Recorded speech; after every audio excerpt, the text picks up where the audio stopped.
ऐसे ही परमात्मा तो टाइपर है, स्टाम्प लेकर आप जाओ, आप स्वयं कहो मैंने इतना पुण्य इतना पाप, आप जो कर रहे हो ना, ये परमात्मा के कंप्यूटर में पूरी पिक्चर दिखती है, आपने कितना पुण्य कितना पाप, सब पुण्य का फल, अच्छे कर्मों का फल सुख दे दिया, पुण्य का फल सुख दे दिया, पाप का फल दुख दे दिया, लिखकर आपका स्टाम्प पेपर में, और आपकी पर्ची आपको पकड़ाई, वही आपकी किस्मत है। भगवान लिखता तो है, पर लिखता वही है जो आपने किया है। कर्म 3 प्रकार के होते हैं, संचित, क्रियमाण और प्रारब्ध। याद रखना मेरी मां, कर्म कितने प्रकार के होते हैं? 3 प्रकार के, संचित, क्रियमाण और प्रारब्ध।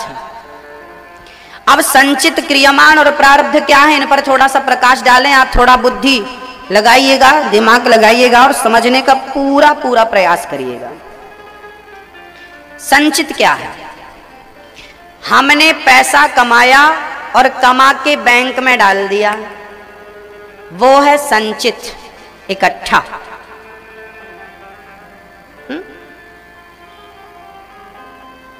उसे कहते हैं संचित। क्रियमाण, क्रियमाण किसे कहते हैं? जो हम कर रहे हैं, जो हम मजदूरी कर रहा है, मिट्टी खोद रहा है, ड्राइवर गाड़ी चला रहा है मतलब चला रहा है तो पैसे मिलेंगे, काम कर, जो हम कर रहे हैं उसे क्रियमाण कहते हैं। क्रियमाण ये कर्म हो रहा, हम कर रहे हैं, और जो हमने कल किया था उसका पैसा मिल गया, हमने बैंक में रख दिया, हाँ 1000 रुपए बैंक में है। अब बताओ वो क्या है? वो संचित है, हमारा जो इकट्ठा है वो संचित है। अब क्या करेंगे? अब हो गया, आइए जानते हैं प्रारब्ध, भाग्य। जो कल हमने इकट्ठा किया था वही आज हमने बैंक से निकाल लिया और उसी का उपयोग कर रहे हैं, उसी को कहते हैं प्रारब्ध, भाग्य। तुम्हारा भाग्य है क्या? भाग्य कहते किसको है? भाग्य कहते हैं जो हमने पिछले जन्म में किया था, वो इस जन्म में जो हमें प्राप्त हो रहा है वही तो भाग्य है। और भाग्य में भी वही आएगा जो किया था। अच्छा किया था तो अच्छा आएगा, बुरा किया था तो बुरा आना है। तो अब बताओ, आपका भाग्य, आपकी किस्मत बनाने वाला कौन है?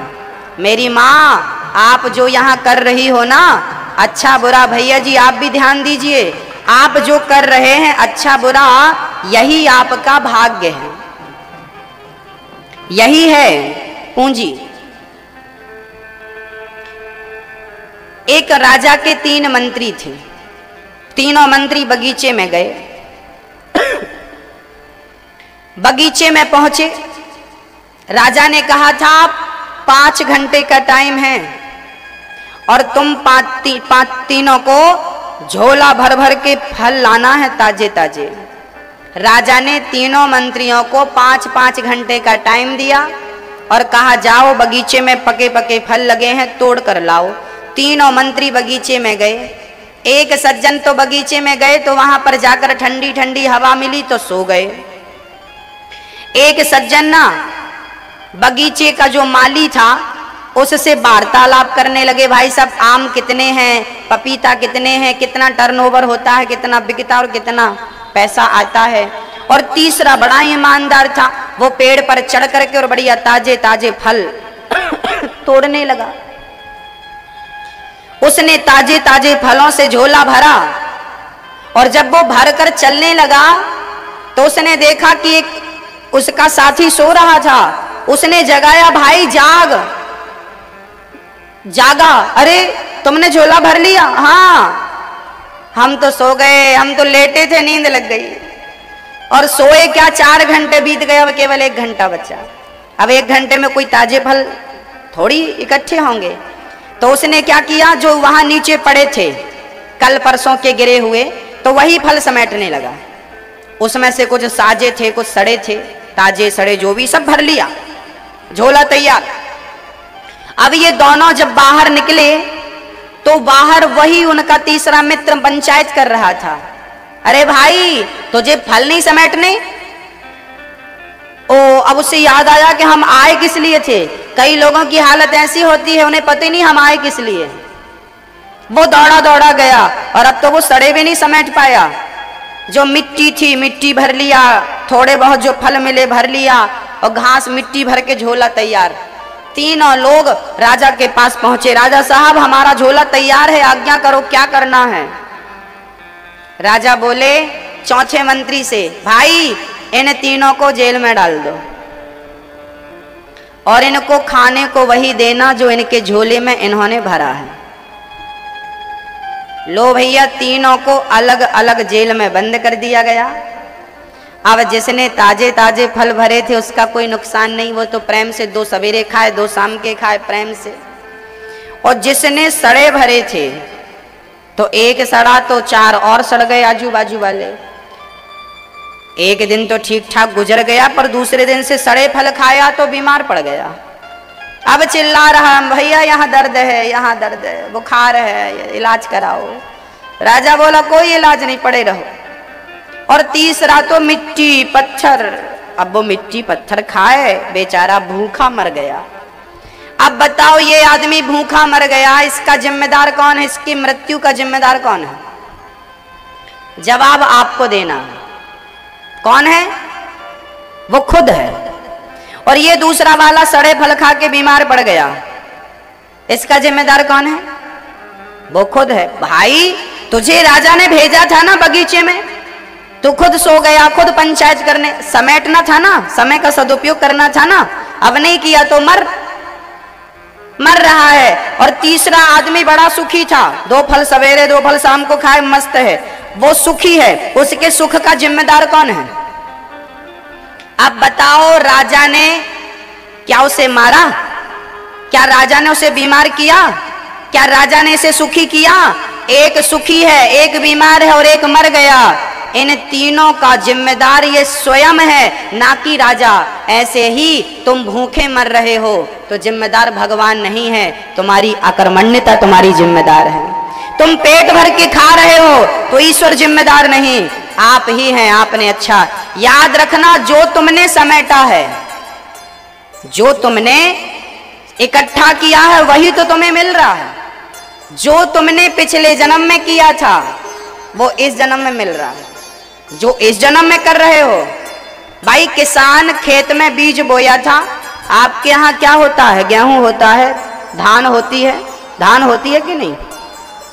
किसान ने धान बोई थी तो धान काट लिया, आजकल गेहूं बो दिया है। अब बताओ, जो कल बोया था वो आज काट लिया, जो आज बोया है वो कल काटेगा। जो पिछले जन्म में किया था अच्छा बुरा वो आज प्राप्त हो रहा है।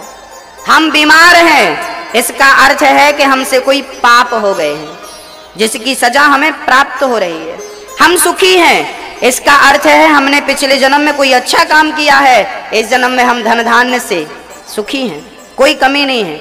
और हम बड़े दुखी हैं, बड़े कष्ट में हैं। हाँ, तुम्हारे कर्म बिगड़े हैं पिछले जन्म के, जिसकी सजा तुम्हें आज मिल रही है। को ना काहू को सुख दुख कर दाता। जब तुम्हारे जीवन में, जब आपके जीवन में संकट आए, दुख आए, तो किसी को दोष मत देना। आपके सुख और आपके दुख के आप स्वयं जिम्मेदार हुआ करते हैं। कोई ना काहू को सुख दुख कर दाता, निज कृत कर्म भोग सब भ्राता। हम स्वयं सुख के और दुख के जिम्मेदार हैं। समझ रहे हैं मैया जी? तो आप कहा करती हैं ना, भाग्य में होगा तो मिलेगा। भाग्य के भरोसे नहीं रहना चाहिए, कर्म अच्छा करते रहना चाहिए। जो मिलना है वो तो मिलेगा ही, पर उसके चक्कर में वर्तमान क्यों बिगाड़े? वर्तमान अच्छा होना तब तो भविष्य अच्छा होगा। जिसका वर्तमान अच्छा होता है उसका भविष्य अच्छा होता है। वर्तमान बिगड़ा तो फ्यूचर बिगड़ा, भविष्य बिगड़ा। तो आपके सुख आपके दुख का जिम्मेदार कौन है? बोलो मेरी मां। हम स्वयं। पेड़ बोए बबूल का, आम कहां से आए? बुरा किया है तो बुरा हो रहा। महाराज जी हमारा पति बहुत खराब है। पति खराब नहीं है, तुम्हारे कर्म खराब है। पति किसे कहते हैं? कर्मों के फल का नाम पति है। आपके कर्म ही, अच्छे और बुरे कर्म ही संबंध के रूप में प्रकट होते हैं। ये बहुत गुप्त ज्ञान है, इसका ध्यान से श्रवण करिएगा ताकि आपको मेरी हर बात क्लियर समझ में आ जाए। मेरे अच्छे कर्मों का फल क्या है? बोले मेरे अच्छे कर्म ही पति के रूप में प्रकट होते हैं और मेरा पति बहुत अच्छा होता है, मेरा बहुत ख्याल रखता है, मेरा गृहस्थ जीवन बहुत सुखी होता है। मेरे अच्छे कर्म ही पति के रूप में प्रकट हो गया और मेरे बुरे कर्म ही किसके रूप में प्रकट भय? पति के रूप में प्रकट भय। बहुत परेशान कर रहा है, बहुत मार रहा है, बहुत तंग कर रहा है। हाँ, अच्छे कर्म करोगे तो अच्छी संतान होगी, बुरे कर्म करोगे तो बुरी संतान होगी। किसी का बेटा अच्छा है, किसी का बेटा बुरा है, किसी का बेटा बहुत होशियार है, किसी का बिल्कुल गधा है। हाँ, आपके अच्छे कर्मों से ही आपकी संतान की बुद्धि विकसित होती है। आज के युग में तो बताओ 21वीं सदी में आज तो हर चीज की दवाई है, फिर बच्चे मंद बुद्धि क्यों होते हैं? कई लोग ना मंद बुद्धि होते हैं, कमजोर होते हैं। आज तो इतना ट्रीटमेंट, इतनी दवाइयां हैं, सब कुछ हो रहा है, फिर भी आजकल ऐसे ऐसे लोग हैं। क्यों? मेरी माँ, ये हमारे कर्मों का फल ही प्राप्त हो रहा है पुत्र के रूप में। जब तुम्हारा शरीर बीमार पड़ जाए तो समझ लेना बीमारी नहीं है, तुम्हारे पापों का ये फल प्राप्त हो रहा है। आज जो कष्ट मिल रहा है, ये शास्त्र यही कहते हैं। एक पत्नी आई एक गुरुजी के पास, गुरुजी हमारा पति बहुत मारता है, देखो आज उन्होंने हमें बहुत मारा है। गुरुजी बोले मारा तो है पर खाना दिया कि नहीं? हाँ हाँ खाना तो दिया था, आज हमने दाल चावल सब्जी रोटी बनाई थी, पति को खिलाया, फिर उन्होंने बोला तू भी खा, तो हमने भी खाया था। गुरुजी बोले फिर घर जाओ, जा। गई, दूसरे दिन फिर रोती रोती, गुरुजी गुरुजी क्या हुआ? आज फिर मारा पति ने, सिर पे मारा। देखो लोटा लिया था हाथ पे, लोटे से मार दिया, खोपड़ी फूट गई। गुरुजी बोले खाना दिया? हाँ हाँ गुरुजी खाना दिया था, खाए थे आज हम पेट भर के। गुरुजी बोले फिर जाओ। उसको कुछ समझ में नहीं आ रहा था, गुरुजी बस एक ही बात पूछते, खाना दिया? तीसरे दिन उसके पति ने खूब मारा, दीवार में उसके कई बार सिर पटका और दौड़ी दौड़ी गुरुजी बचाओ, गुरुजी गुरुजी गुरुजी के पास, गुरुजी गुरुजी। आज पति ने फिर मारा, देखो ये रक्त बह रहा, मैंने साफ भी नहीं किया, देखो। गुरुजी बोले खाना दिया? अब उसे गुस्सा आ गया, अरे दिया खाना, ये बता मारा क्यों? रोज एक ही बात पूछते हो, खाना दिया? दिया। मारा क्यों? तुमसे ये पूछ रहे हैं, बताओ क्यों? हमने कौन सा पाप किया, कौन सा अपराध किया? हमारा बस पति खराब है, बाकी सबका बढ़िया है, अच्छा है, हमारा बहुत मारता, कौन सा पाप किया? हमने तो कोई पाप नहीं किया, उसकी सेवा करती हैं, पांव दबाती हैं, जो कहता सब करती, फिर भी मारता। बना के खिलाती, उसकी मम्मी की, सास की, ससुर की, सबकी सेवा करती हैं, सब करती हैं, फिर भी मारता। गुरुजी बोले बेटी ये तेरे पिछले जन्म का हिसाब किताब चुक रहा है। पिछले जन्म का? हाँ, ये इस जन्म का नहीं, ये पिछले जन्म का ऋण चुकाया जा रहा है, ये पिछले जन्म का हिसाब किताब क्लियर हो रहा है। गुरुजी मैं कुछ समझी नहीं। गुरुजी बोले बेटी मैं समझाता हूं, ये जो तेरा पति है ना, ये पिछले जन्म में तेरा पुत्र था, तेरा बेटा था, तू इसकी सौतेली माँ थी, सगी माँ नहीं। कौन सी? सौतेली समझते हैं कि नहीं? हाँ हाँ, तू इसकी सौतेली माँ थी, इस बच्चे की मां मर गई थी, फिर इसके पिता से तूने विवाह किया और तू जब घर में आई तो इस बच्चे से तू बड़ी घृणा करती थी। इस बच्चे को बांध कर तू धूप पे डाल देती थी और 2-2 दिन से पानी नहीं पिलाती थी और 4-4 दिन रोटी नहीं देती थी, बड़ा तड़पाती थी। बड़ा छोटा सा था ये, 5 साल का, बहुत मारती थी, पूरा शरीर इसका लाल हो जाता था। पिछले जन्म में तूने इसे रोटी तक नहीं दिया था, 5 दिन एक बार इसने अनशन किया था, भूखा रहा था। तूने इसके साथ जितना कुछ किया है, फिर भी इस जन्म में देख, कम से कम ये तुझे कम से कम रोटी तो दे ही रहा है ना, कम से कम ये तुझे रोटी दे रहा है। ये तेरा पुत्र इस जन्म में, तेरा सौतेला बेटा इस जन्म में तेरा पति बन के आया है और एक एक तमाचे का, एक एक चांटे का हिसाब ले रहा है। भूल मत जाना मेरी मां, ईश्वर की डायरी में सबका हिसाब लिखा है। किसी को कौड़ी कम नहीं देता, किसी को दमड़ी ज्यादा। समझदार तो चुप रह जाता, मूर्ख शोर मचाता। हमारा एक सज्जन हमसे बोले, महाराज जी हम नहीं मानते इन बातों को, भाई पिछला जन्म होता है, अगला जन्म होगा, किसने देखा। थोड़ी देर के लिए यदि मैं इस बात को कहूं कि अगला पिछला जन्म नहीं होता, एक सज्जन ने हमसे, आज के पढ़े लिखे बच्चे, विज्ञान जानने वाले, वो प्रश्न करते हैं, तर्क करते हैं, महाराज जी पिछला जन्म नहीं होता, अगला जन्म नहीं होता। एक लड़के ने, एक नौजवान भाई ने मेरे से प्रश्न किया कि महाराज जी अगला और पिछला जन्म नहीं होता, मैं नहीं मानता इन बातों को। मैंने कहा मेरे भाई, यदि अगला पिछला जन्म नहीं होता, जन्म नहीं होता, और यदि कर्मों का फल नहीं मिलता, तो ये बताओ कि एक ही दिन में 2 बच्चे पैदा होते हैं, एक ही दिन में 2 बच्चे पैदा होते हैं, एक ही नक्षत्र में 2 बच्चे पैदा होते हैं, एक ही तारीख में, एक ही समय में 2 बच्चे पैदा होते हैं। एक राजा के घर पैदा होता है और एक गरीब के घर, जो फुटपाथ पे पड़ा है, उस फुटपाथ पे पड़े हुए के घर एक बच्चा पैदा होता है।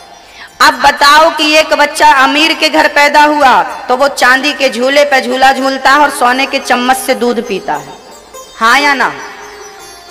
और गरीब के घर बच्चा पैदा हुआ तो उसे लकड़ी का पलना भी नसीब नहीं हुआ,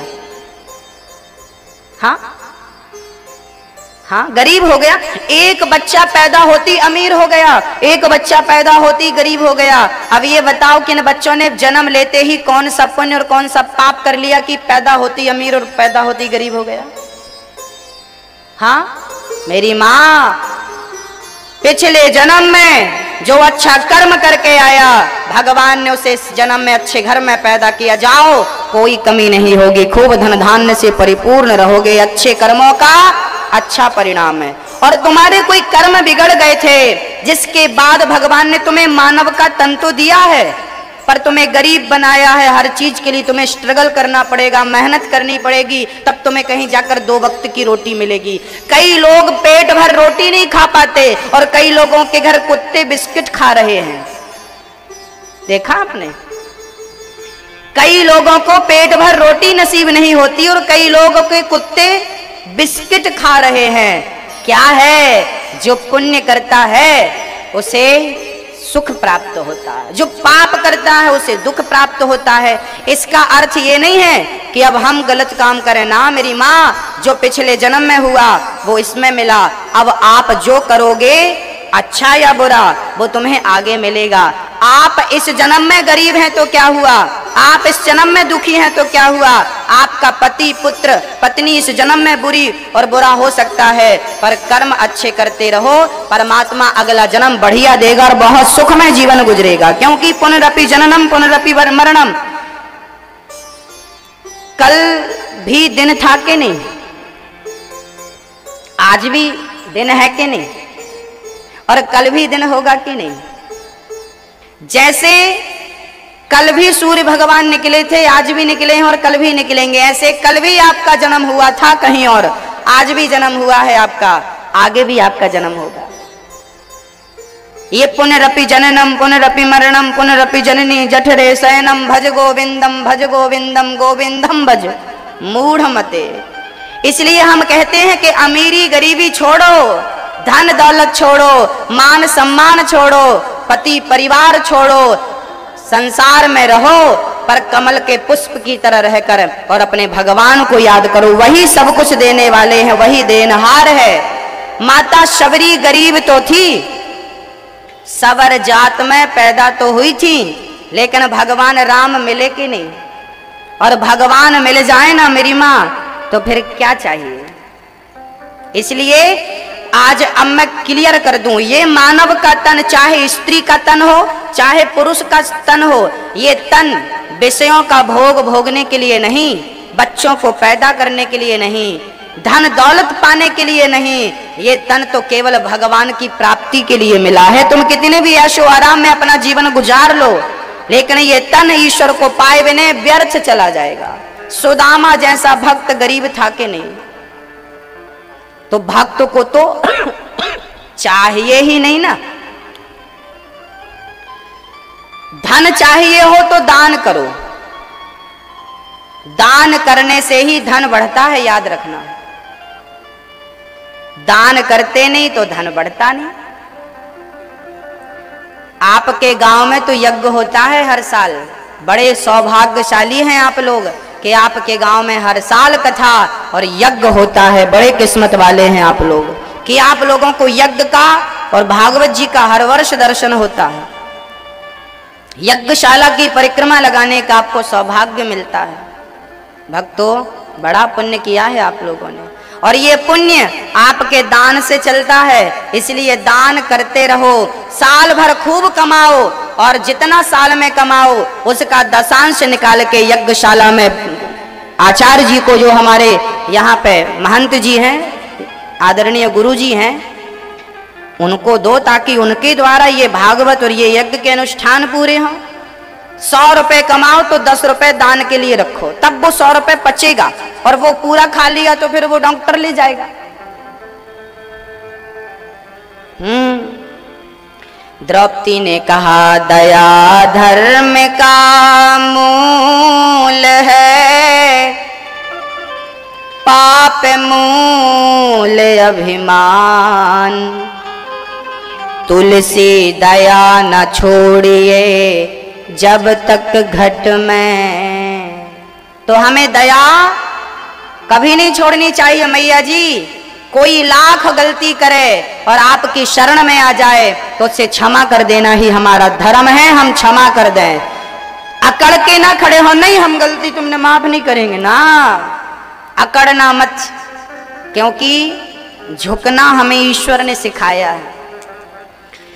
फलदार वृक्ष अक्सर झुकता है, आम झुकता है कि नहीं? जब फल आते हैं ना तो बड़ा झुक जाता है। बबूल कभी नहीं झुकता, जो गुणों से भरा होता है, जो संस्कारों से भरे होते हैं वो झुकते हैं, और जो दुष्टता से खड़े होते हैं अकड़ करके वो अकड़े होते हैं। जिनमें अवगुण होते हैं वो झुकते नहीं हैं। तो झुक रहे हैं आप, मतलब आपके सद्गुण की पहचान। झुकिए झुकिए। आजकल तो बच्चे भी माँ बाप के पांव ठीक से नहीं छूते, उनसे झुकना नहीं आता, घुटने तक झुकते हैं, उसके बाद झुकेंगे तो कमर टूट जाएगी।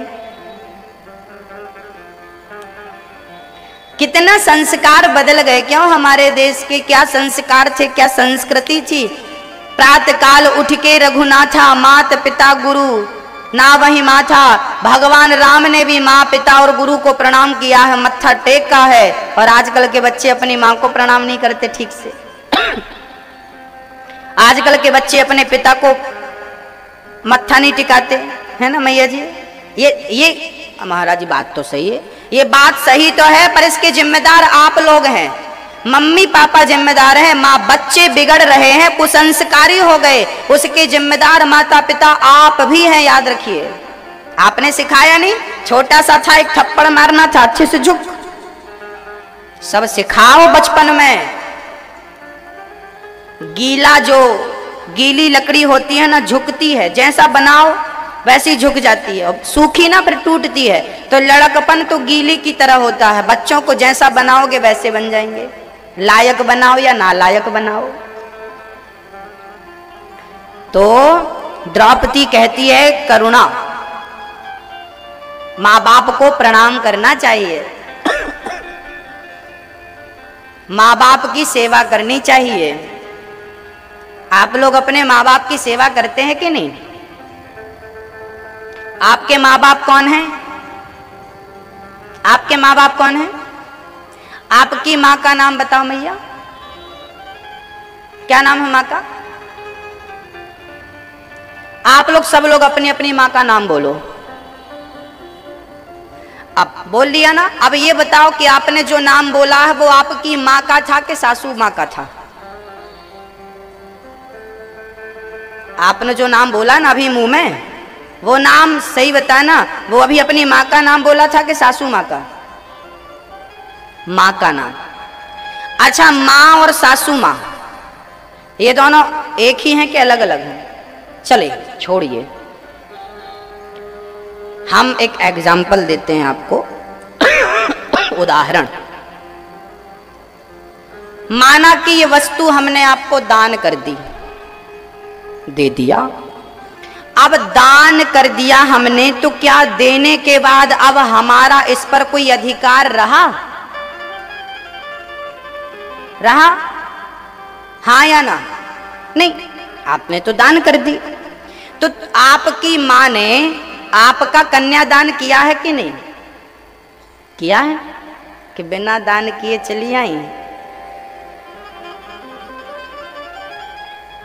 कन्यादान दिया है आपकी माँ ने, आपके पापा ने। आपका हाथ पकड़ के पति के हाथ में पकड़ाया था, बेटा अब मैं अपनी गुड़िया अपनी बिटिया का आपको दान कर रहा हूं, ये कन्यादान। कन्यादान महादान।